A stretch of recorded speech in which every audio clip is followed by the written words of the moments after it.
Hi,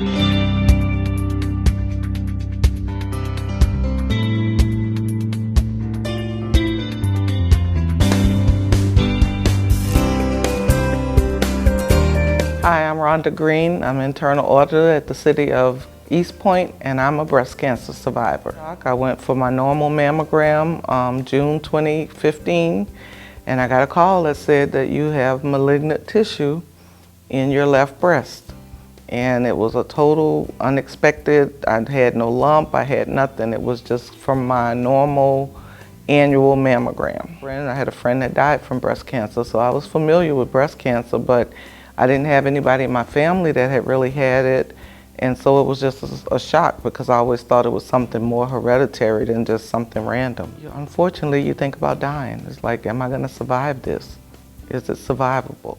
Initially, I didn't say anything to anybody until we had done all the testing, all the MRIs, all the diagnosis, and once I had all the information, then I called my mom, and she lives in Louisiana, I live here, and I told my son, so those are my closest people, and I didn't even tell anybody else. I didn't want anybody to know because I didn't want a lot of sympathy and a lot of people around.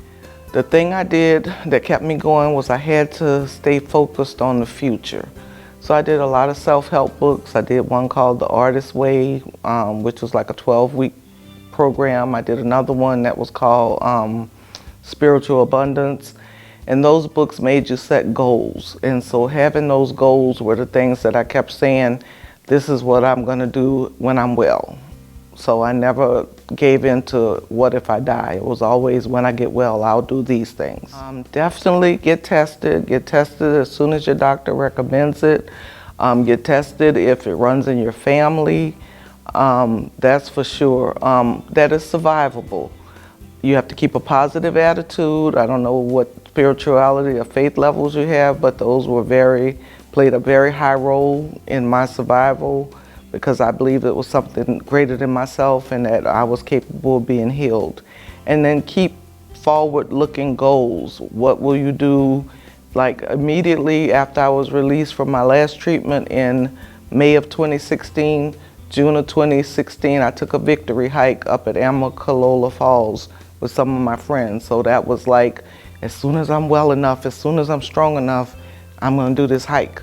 So it's something that keeps you in a positive vein. It keeps you looking forward. I didn't have to have a total mastectomy. I had what's called a lumpectomy.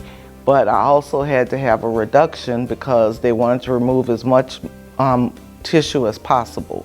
So the actual surgery, it really wasn't that painful, you know, the recovery or anything. The part that was the hardest was the chemo and the radiation. You know, the actual losing your hair and looking at yourself totally bald-headed, no eyebrows. You know, it's just a shock to your system. But again, you can overcome all of that. I played with wigs. They gave me an allowance of wigs from the VA. I'm a veteran. And so I might have long hair to my shoulder one day, and the next day I might have a pixie. It was like hair became like a cap. It became like an accessory. If the, you know, a pixie looked cute with my outfit, then that's what I put on. If I needed long flowing hair because it looked better with my dress, that's what I put on. So, you know, you just had to learn to be forgiving and give yourself, you know, space. Every day I said, God is my health, I can't be sick. God is my strength, unfailing quick. God is my all, I have no fear, because God and love and truth are here. All day, every day. You can do it, you can survive it, and you just have to be strong and just stay focused forward and positive.